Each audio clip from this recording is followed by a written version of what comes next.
will come. The boy said that he dash bracketல be busy. இந்த sentence கவனிக்கும் போது set that கவனிங்க. Indirect ஸ்பீச்ல set வரும், கண்டிஷன் வந்து தட் வரும். இதை நம்ம இன்டைரக்ட் ஸ்பீச்னு எடுத்துக்கலாம். இதே டைரக்ட் ஸ்பீச் இருந்தால் கமா இன்வெர்டட் கமாலாம் வரும் இல்லையா? இதே செட்டு வருது, தட்டு வருது. அந்த பாய் என்ன சொல்றாரு?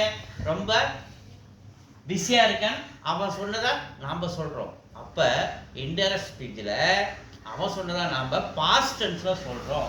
அப்படி பாஸ்ட் டென்ஸ்ல சொல்லும்போது பியோட வெர்பு இங்க எழுப்ப பாஸ்ட் டென்ஸா இருக்கணும். எப்படி?